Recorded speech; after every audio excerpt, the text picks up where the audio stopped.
What's one piece of advice you could give to someone who has a passion for any type of craft, who might want to turn it into a business but doesn't know where to start? Start by enjoying your own craft. If you have something that you enjoy and you dabble in it, well, dabble in it a little bit more.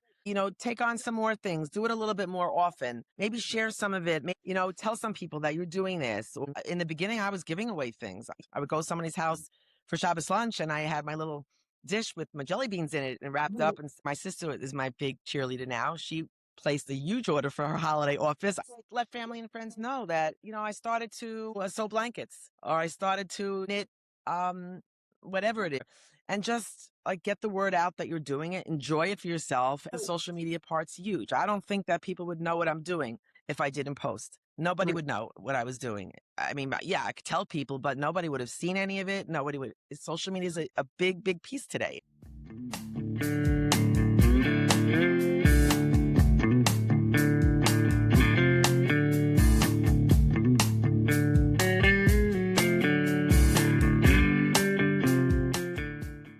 Hi, everyone. Welcome to another episode of Second Chapter Careers.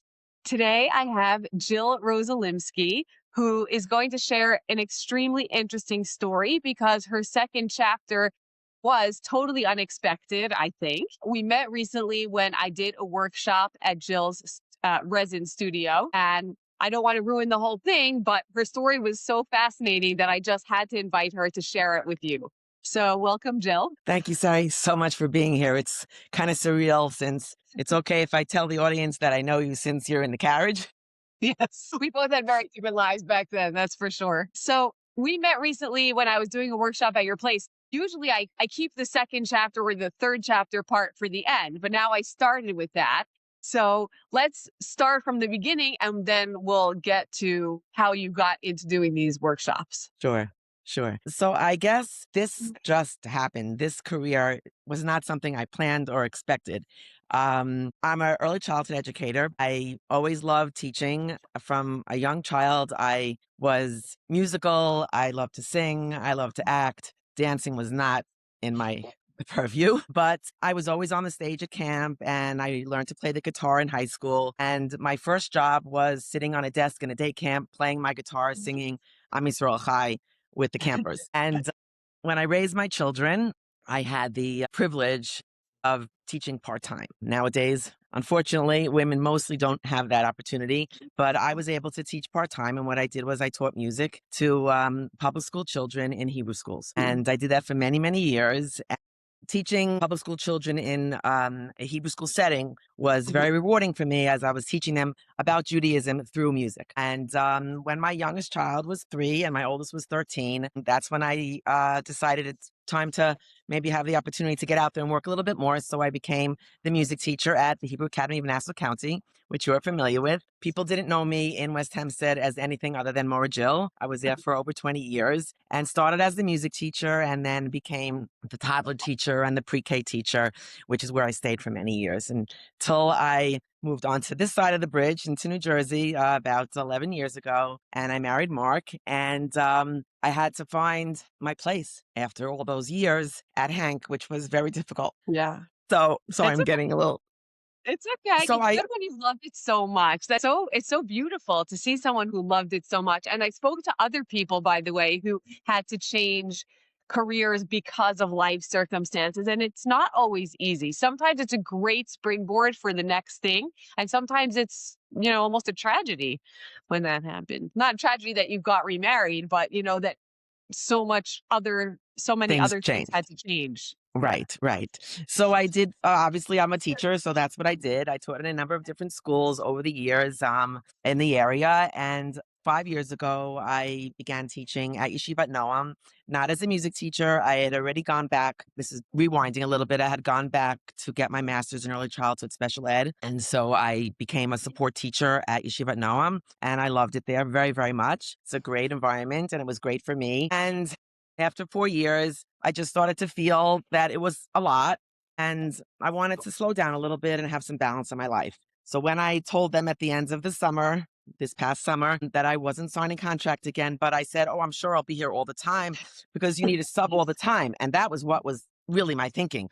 I'll sub here and I'll Right. be around my friends, my new friends. And I love being around the children and I love teaching. And that's what's going to happen. So I'll have a couple days to myself and I'll have a few days subbing. So the summer had gone by and I had done my usual planting and gardening and I was painting vases. And I've been crafty all my life, never considered myself an artist, but I like to paint and do crafts. I would do needlework and make jewelry. And there was a time I call it my painting furniture chapter, and I was restoring old furniture. So I was always loving that type of thing. And summer was over, and they called me once for a teacher that was going to Israel for her son's bar mitzvah, and then they didn't call me. I didn't take it personally. There were other reasons why they don't call subs so often, but nevertheless, I said, okay, I'm going to look for something to do. Maybe I'll take a class. Maybe I'll join the gym, but I really didn't have a plan. And I was on Facebook. That was my only social media at the time. And one day I was watching this Facebook post where this person was encasing a bridal bouquet in resin.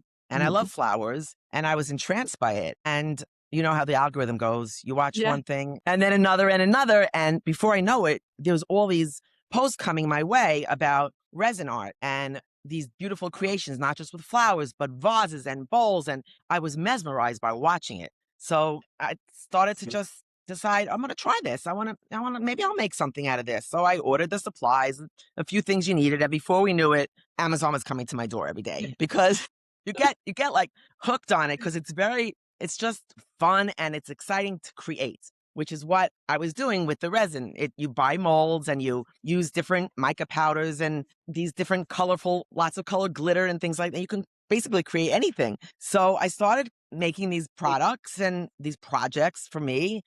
And I started to post a few things myself because I always used to post vacations and things like that, but I never posted anything personal. But I thought, oh, this looks fun. Maybe I'll post this. And like after a few weeks, my friends were saying, what are you doing?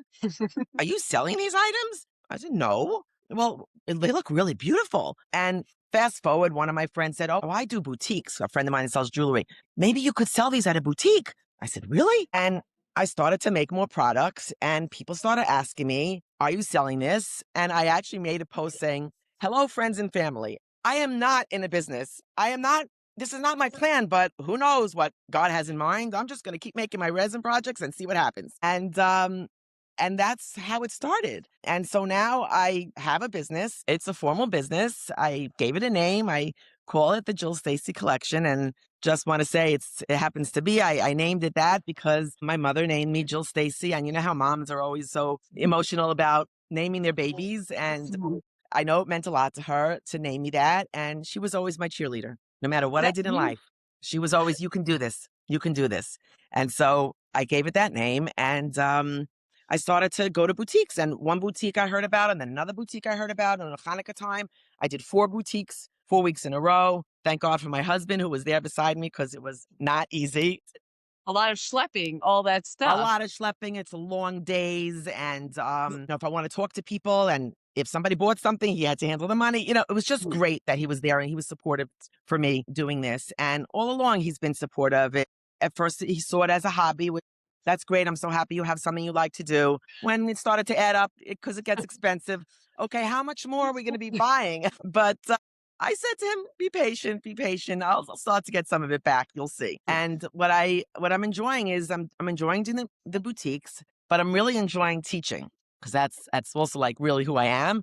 Yeshiva Noam did call me to do a workshop there, which was very exciting for me. 70 teachers. I had no idea how I was going to do this, but they said, you do workshops? I said, I can. I hadn't in the past, but okay, I can do this. And I did some boutiques and I did the workshop and I started doing some workshops in my home, and it's just little by little. I don't like count on, like I don't sit there waiting for, my next sale, or because I'm at the stage of my life, it's something I'm enjoying doing. And if something comes my way, great. Right. That is, first of all, it's a great story. And there's so many things that resonate with me because I actually spoke to a couple of my other guests who have had a similar path. And I didn't know that about you. So I want to pick up on a couple of those things. And maybe for anyone else who has listened to some of my other episodes, in like one of my earliest episodes, I interviewed Miriam Gottlieb, and she happens to live next door to me. And she also, in the wake of divorce, turned her art craftiness into a business doing mosaics.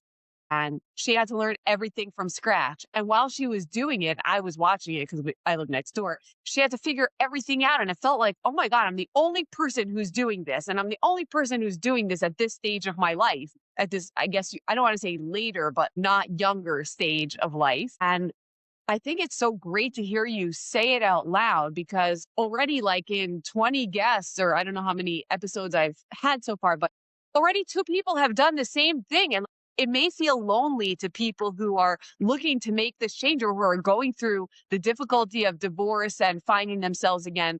But really, other people are out there doing it. And you're not alone. And it's okay to be scared. But also, so many people find their happiness on the other side. So I love that. And also, just weeks ago, I interviewed Rachel Himmelstein, who did her master's in education. Well, she did in art therapy. She was also a teacher who was in love with art. So you have that in common also, which is just fantastic. And she did her master's actually in her late 40s, early 50s. So I would love to hear when you did yours and why did you decide to do that later on? My master's degree. So it was during the time I was going through my divorce. And quite honestly, I didn't think that I could make it on yeshiva tuition and yeshiva salary. I thought this the only way for me to go forward would be to work in public school. That was the original intention. So for 2 years, every Sunday, I went to Touro College for my master's degree and the dual master's degree. And turns out when I finished, I went for a couple of interviews in public schools and it didn't connect to me. I didn't feel like I would feel comfortable there after teaching yeshiva my whole life. And I didn't end up going that route. But the master's degree I knew was going to do me good. Down the road, it was going to help me in a lot of ways, no matter what. I'm still very happy that I did it. Yes. How is going to school when you're not in your 20s? Were you one of many people going back to school or a lone wolf in a sea of young chippies? How did It's that funny you go? say that. It's funny because I was about, I want to say I was about 48 and I was the oldest in my class, but I loved it. I aced every course. I was a totally different student. Not that I wasn't an okay student in college, but I didn't ace every course in college. And I just loved being there and learning because it was just what I wanted to learn. And I didn't care that I was the oldest in the class. I loved it. And it was really great for me to do it. Yeah. Was it hard to go back to school? I know you said it was like the learning was easy, but was it hard to like study for tests again and write those papers? Is it like riding a bike? Logistically, though, it was hard because I was working full time. That's why it was every Sunday. Well, Right. but my kids were older. I didn't have young children. Right. So that was manageable. But yeah, learning, writing papers again or doing research. I think it just comes back to you. For me, it did. It I would wasn't a think- totally different field. So either it was still Right. my field of education and early childhood. Right. Well, I would think that even doing research now is very different. Obviously, there are more computers and AI and all that stuff. It's probably like a totally different experience. Now I would imagine, yes. Yeah. But this is already a while back. About 20 years ago. Wow, time flies. I totally did not. I have no concept of time these days anymore. Wow. Okay, so at 48, did you feel like I only have, less than 20 years left of my career, so I don't know, or you felt like I knew this was the right decision for me? Was it 100%. I knew what I loved and I knew I had to get a higher degree in order to earn more income. And I had no idea what life had planned for me ahead, what God had planned for me. And I'm really glad that I did it and it helped me in my career. How did you feel when it didn't click with you in public school? Were you relieved, sad? Like that was your plan. And then, man plans and God laughs. So how'd you react to that when you realized, I don't think this is what I actually want? The truth is, I was very nervous about it because my whole life was not that. And it would have been very scary for me to enter that realm. So in a way, it was like, I'm going to have to figure out another way to earn more income, which I did because I went back to teaching in Hebrew school as well as teaching in my regular job.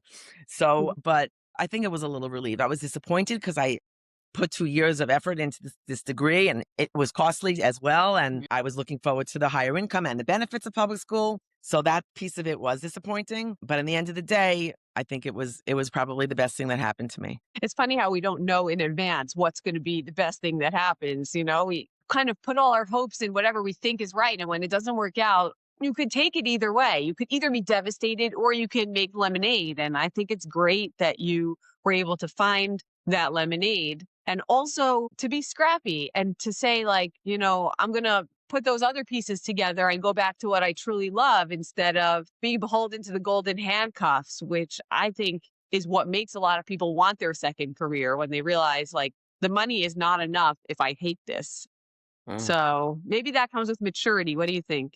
It could be. It could be. I wasn't sure I was going to fit in. Mhm. I was afraid I wasn't going to fit in that environment, but I wanted it because I thought that's what I needed to do. Okay. So let's fast forward to the arts and crafts and the resin stuff. I said in my conversation with Rachel, I'm the least artsy person ever. And when my mother said, let's do a resin workshop with the kids, and my kids are like, we're not an artsy crew. We were all kind of like, and we have to drive to New Jersey and we have to do an art project. And it was so much fun. Like, it was really surprisingly fun, and everyone came home and was talking about it for days, and now we use the stuff in our house, and everyone's so proud of it. How did that evolve for you? Was it, like, instant success, or was there a learning curve? The whole learning resin to begin with was a Mhm. huge learning curve. I still watch tons and tons of videos, and I love watching other people who are experienced and learning from them. And which is why I'm always ordering new things because, oh, I want to try that. Oh, I want to try this. And it's constant. I'm constantly learning and experimenting and trying and failing and trying again. And I actually have a project I'm working on now, and I want to get it perfect. It's a very special project for a bridal bouquet. I never thought I was going to do a bridal bouquet. That was the very first thing that I told you I saw. And it's just this, I just want to get it right. I just want to get it. And I keep just trying fixing it and sanding it again and asking people advice online. What should I do? There's a bubble. How do I fix it? So I have a community online that ask questions to and get advice from all the time. By no means do I consider myself an expert resin artist. Mhm. I'm still learning, I'm still practicing, but I also like teaching. So when I make my products, I videotape them, I show them to people. This is how I'm doing it. This is how it came out. It's a way of me getting exposure also. The social media piece is huge. That's a huge learning curve. Constantly trying to try new things, listening to these ladies that say, Instagram hack, I bet you never knew, you know? Okay. First of all, I am on Instagram, but I never post there. Maybe I should, but it's so time consuming. And I just never do it. But how did you figure out all of those social media things? Also from watching other people on social media? Was there like a trick that like clicks for you? Mhm. Just trial and error, watching other people, pressing this and that, seeing what this looks like, what that looks like. I like creating. So that's a kind of like a creating thing by creating little videos. And it's just a work in progress. Again, I am so not good at it, but getting better every day. And I think that it's important for me if I want people to see my work and get excited about it and get interested in it. And I've had people ask me on Instagram, "Oh, I love that bottle stopper. How much do you charge for that?" I'm going to back up for a second. There's a store in Teaneck called On the Table. And that was my first sale, which I was very excited about. I got the courage up to call her and ask her if she wanted to look at some of my products and maybe she wanted to sell them in a store. I went with no expectations. I was sure when I'd get there, she'd say, it's nice, but it's not for me. And she bought a bunch of things. And she Wow. was amazing because she was very helpful. I don't know about pricing. I don't know anything about pricing products, tea Yeah. lights and bowls and vases. I don't know what to charge. She was very helpful. And so that was like a good mentor. She showed me this is what you can get. These are individual created pieces. They're all unique. You don't undersell yourself. She was very helpful to me. And that was my first like big exciting, oh, my stuff is in on the table. I love it. So that was exciting. And I'm trying to still get up the nerve to go to some of the wine stores in the area and show them my bottle stoppers and maybe they'll sell them there. But Everything takes a little bit of time to get the courage up to do it. I recently listened to a podcast that it's called the Diary of a CEO, and it's a very, very popular podcast. And the host is got named Stephen Bartlett, and he said something that really resonated with me. He said something like this: "If you want to be in business in front of people, you have to prepare yourself to be embarrassed. You're not going to anywhere if you're not willing to embarrass yourself." And I thought, like, that is really true. If you want to be in a public facing business or career, whether that's, having a podcast or even teaching in a classroom, you have to be prepared to flub your lines sometimes. And that's just part of the process, maybe. So I encourage you, go for it. What's the worst that will happen? They'll say no. Exactly. Yeah. Exactly. So, wow, that's so cool. It's so many pieces. There's the learning how to create. There's learning how to promote yourself. Learning how Right. to do a workshop for 70 people and all the logistics and the purchasing that's involved in that. So many new things, and you've done it all in such a short amount of time. We're recording this in February, and you said you started in the summer just learning the resin. So, like, look how much you've done It's in true. just a Yeah. few months. Yeah, I do have to say that like one of the most rewarding experiences that I've had was a mom that reached out to me. It was a former student of mine, and this mom reached out to me and said, "Would I be willing to spend some time doing resin with her daughter?" Who is not in school right now. She can't be in school right now for mental health reasons, and they want to get her out of her room. And I said, sure, and this is not something I never would have expected. And she came with her daughter. It was incredible. The daughter loved it. I loved it. The mom was like so happy and so grateful. She said, haven't been able to leave her room. And when we told her, the child happens to know me because I was a former teacher of hers. She couldn't wait to come, and she's so excited about what she made. It makes her feel so good. And I'm like, I want to do more of this. I really want to do more of this. And that's like connected to the art therapy that you were talking Right. I about, was this going to other say. woman, because there's nothing like that feeling that you're helping another person or another child or anybody with something that you have to give. Great. I have to say, if I That could was do really art awesome. therapy, I would definitely wanna do resin therapy because it just so much less stressful than so I mean, there are difficult parts, obviously, but, like, I can't draw a straight line, so don't give me a paper or a pen, like. I don't consider myself an artist because I can't draw a house. If my house is a square with a triangular roof, and the chimney, like that's what I can't draw either. I never could draw. So, but being crafty is like different. It's a different aspect of art. Right. I Yeah. always tell people my art is storytelling. That's why I do this and I'm a writer, but don't give me, pens or pencils pretty much So ever. there's lots of forms of art. 100%. 100%. Um, wow. So there are really a lot of aspects of this. I want to call it a business, but it's really like kind of like an empire that you're building with like so many different facets. I imagine you had no plans when you started doing this. So now that it's developing, do you have plans now or you're still kind of going with the flow and seeing where it goes? So I'm always thinking like, should I make this product? Is it something people will like? Will I be able to sell this? Can people serve food on this? Is it only for decor? I'm always thinking that because how many things can I make for myself? I mean, I'm Yeah. not making any more for myself. Right. So whatever I'm creating, Oh, it's going to yeah. be something that I'm going to Yeah. want to sell at a boutique or to a store or online. So Mm. like that's my thinking. Do I think I'm going to build a big business? I'm one person in my kitchen.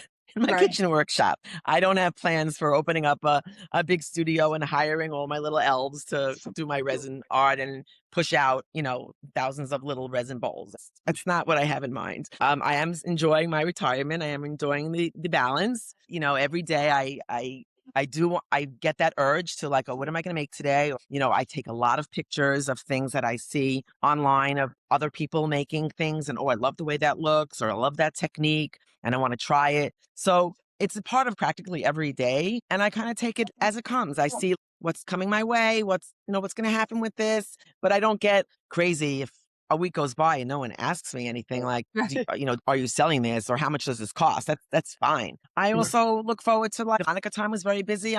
I'm figuring that before Pesach and springtime, there'll be more boutiques. And so I'm making more products for that. and looking for workshop opportunities. That's something that I really like to do. The JCC here in Tenafly, again, it was like surprise. I get an email from them. I worked there for a few years, so they knew who I was, and somebody follows me there, and they said, we want to offer our clients something new and something different. So we want to promote some local artists. Will you come into a pop-up boutique? Wow, sure. So I was there like one day outside their gym with a table of my personalized keychains and my everything out there, and I sold stuff, and it was fun. It was just something unexpected. So I think that being like, easy about it and not stressing about it is a good thing. I kind of like take it, whatever happens, happens, and good things are happening. So if it's not today, it'll be next week. Something else will happen. Well, in fairness, good things are happening, but you're making them happen. It's obviously that you're not just letting it ride, but you're taking a proactive stance in following your passion, which is not a given at this stage of life. You could, be watching soap operas and babysitting the grandchildren.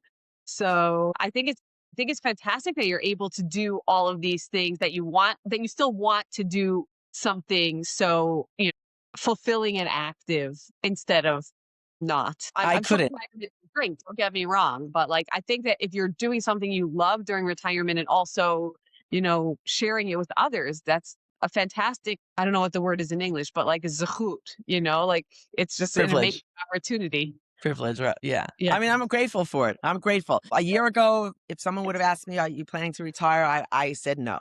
And anyway, I'd say, what would I do? So, what is your most popular product that you sell, if you know? It's funny. I can't really say for sure, but I'm thinking the personalized keychains. Mhm. And one of the reasons it's interesting because I feel like I have two lines. I have like a line where there's like little bowls, and I have these shot glass trays and little trinket bowls and vases and other things like that. And then I have a personalized keychain line, which I thought originally was going to be for women and children.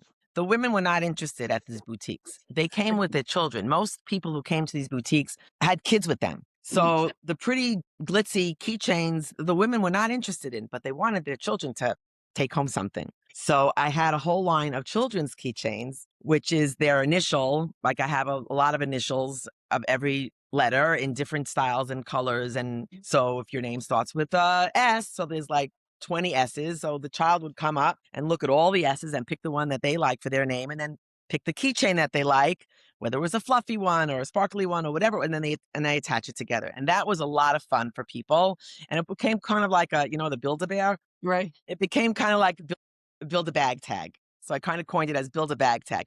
And that was very popular at all the boutiques. That was very popular. The other items, I did get some orders. People like I do floral trays and personalize them like for engagement presents or wedding presents. I source out like initials or monograms to a friend that has a Cricut, which people have told me buy a Cricut. I said, I'm not starting with the Cricut. So I sourced that out, but that's also very popular. Like these beautiful trays that people use for decor or for serving, and it has their initials on it or their logo, their wedding logo. So they've gotten some orders for that as well. Very cool. And what's your favorite thing that you've ever made? I love working with the flowers. So Is I it really, no, they're dried pressed flowers.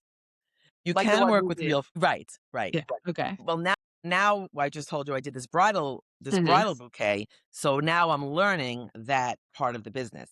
Since someone asked me to do this, and I actually told this person, I've never done this before. I said to her, go to Etsy.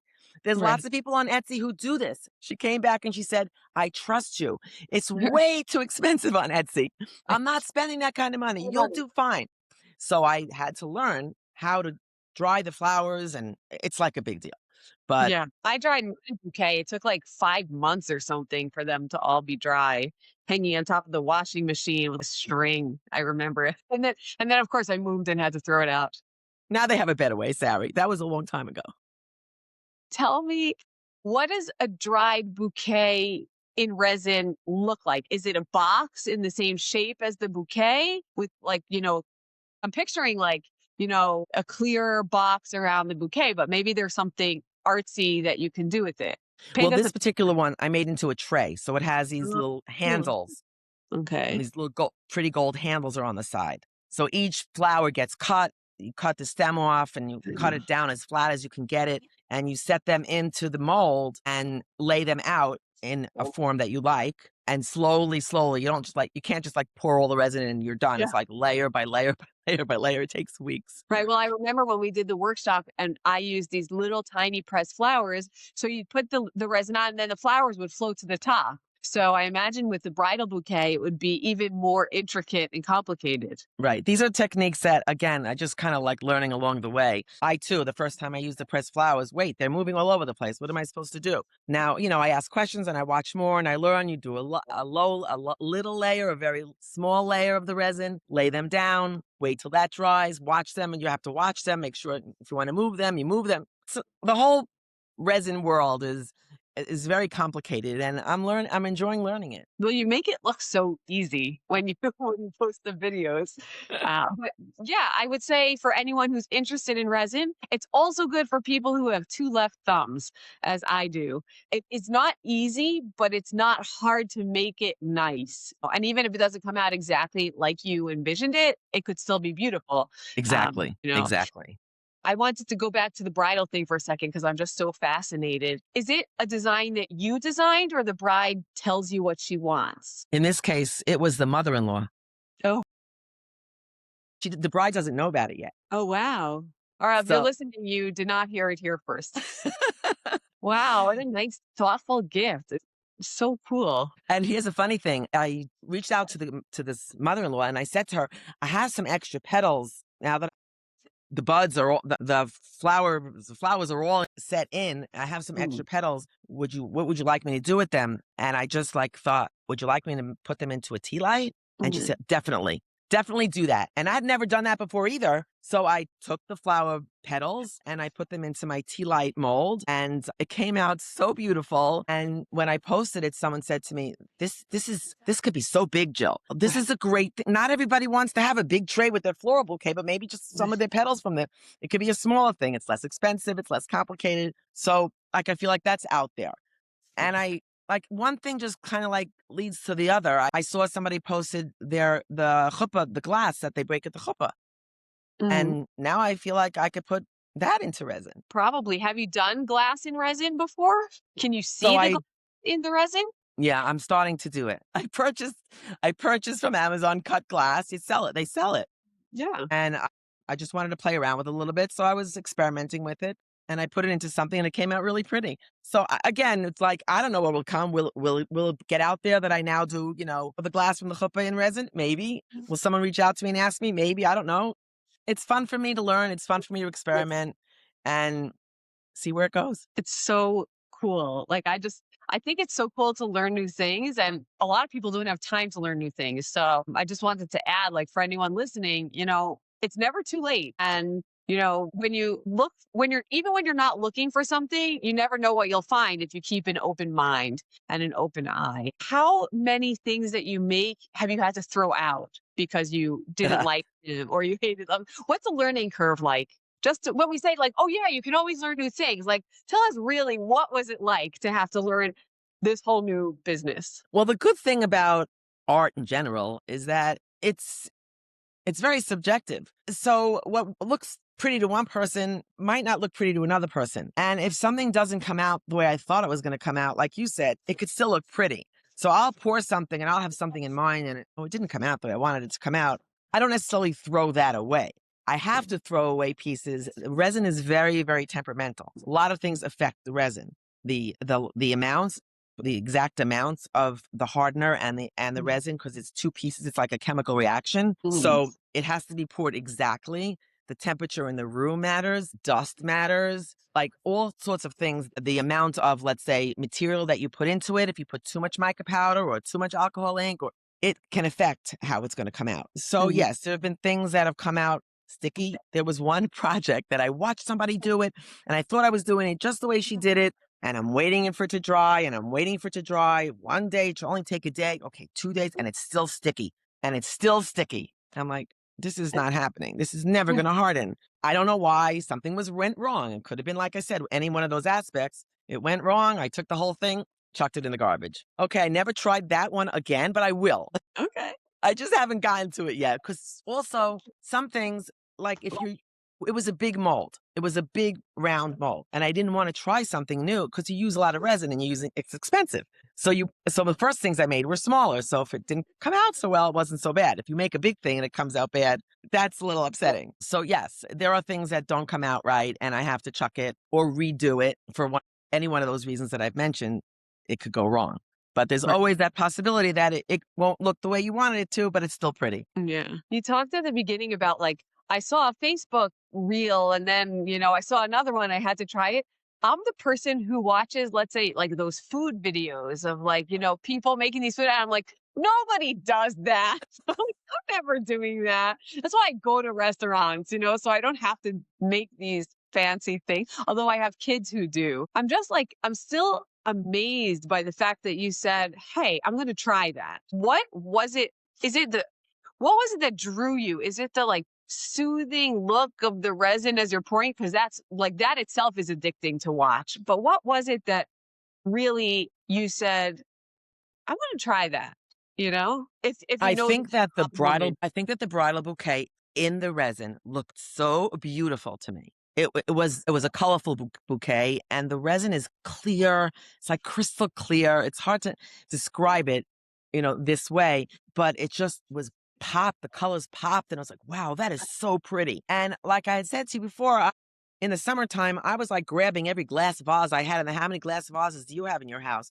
Like plain glass vases. I was grabbing every vase, and I just wanted to paint. I just wanted to create. So I was doing that like before. And decoupage, that was another thing that I tried over the summer. Mm, Oh, decoupage, that's really cool. You could take something plain and take a gorgeous napkin, and you don't have to paint it. You just have to take the gorgeous napkin, right. and suddenly you decoupage it and you have a gorgeous piece. Right. So, you know, I just was doing stuff like that. So I guess it was natural for me when I saw this to say, I think I want to try that. I just think it's so amazing and so cool that you've not just learned all these different resin techniques, but like I said, also the social media and also the workshops and the teaching and really how to do all like it's really learning everything from scratch. Right. And it's totally ongoing. I mean, it's not like, I don't think there'll be a time where I feel like I know it all because I feel there's always more to learn. And there's Everyone always experts out there. There are experts that really give a lot of advice and show a lot of videos and can answer a lot of questions. Not so much with the social media. That I've been thinking about, like, should I hire somebody? Am I doing it right? Do I have enough followers? Not so right. much, it's all about that. There are people that like monetize TikTok. My husband's daughter said, you have to get on TikTok. Okay. I didn't even know what, I mean, I heard of it, but I didn't know anything about TikTok. So now I'm on TikTok. It's like, but yeah, really, I'm like 800 followers on TikTok. When I tell that to my husband, he says, 800 followers? But people have thousands. It's nothing. I And know, so but it's so cool. Good for I you. know, I know. That. But people actually earn money. If, like, I've been Right. looking at people that earn money from getting a lot of followers and influencer. My friend says to me, you're now my influencer. Right. Do you feel like it's lonely doing all the stuff by yourself or you enjoy that solitude? A little bit of both. A little bit of both. I don't think if I just did my own creations and didn't have the opportunity for workshops, either outside of my home or inside of my home, that would be enough for me. Like, I like combining the two because I'm a very social person and I like people around me and I like the teaching aspects of it. So I like the combination. But when I'm at my kitchen counter from Sunday till Thursday, because it's got to get completely cleaned up Thursday night and reset up Sunday night. I mean, there are a lot of things that like I did not know or expect. My mudroom, which was a laundry room, and my dog's room is now my resin supply room. Space is becoming an issue. My kitchen, my husband comes home from work and I say, well, we're going to be eating in the family room tonight because as you can see, the kitchen counter is covered. Right. When people come now, I bought this, like when you were here, I think I bought this floor protection because it's Yep. one thing to cover my counters and protect them with layers and layers, but then I had to buy to cover the floor. I mean, it gets to be a lot, but I'm Right. I'm loving it. What's one piece of advice you could give to someone who has a passion, let's say for a craft, any type of craft, who might want to turn it into a business but doesn't know where to start? I think I would say start by enjoying your own craft. If you have something that you enjoy and you dabble in it, well, dabble in it a little bit more. take on some more things, do it a little bit more often, maybe share some of it, tell some people that you're doing this. Or I started in the beginning, I was giving away things. I gave some of my products. Here's a gift. I would go to somebody's house for Shabbos lunch and I had my little dish with my jelly beans in it and wrapped Mhm. up and I started to give them. My sister is my big cheerleader now. She placed a huge order for her holiday office. I was so grateful. Oh, that's beautiful.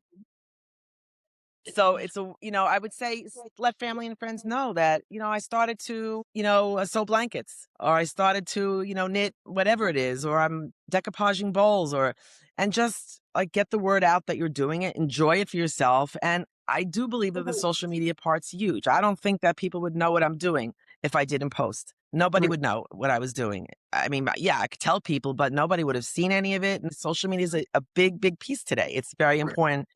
Everyone lives on their phone and watches either Facebook. I think old people do Facebook and young people do Instagram. I don't know. I don't know where you're at, Sari, but I'm like right in the middle. I should be on Instagram, but not quite. I'm there, but I'm really not there. I think that's if you want to build it into a business, if you want it to grow into something where you're going to sell, that's probably the place to start. And again, like I ask people, about boutiques or places that people sell, and just try to get into that realm. That those craft fairs are tons of craft fairs. Mhm. And it's not always successful. I mean, it's long hours and I was a little disappointed. 4 boutiques and I really expected more, but I kind of took it as like, okay, maybe we got back what we put in and I didn't make a profit, but it's exposure. And Yeah.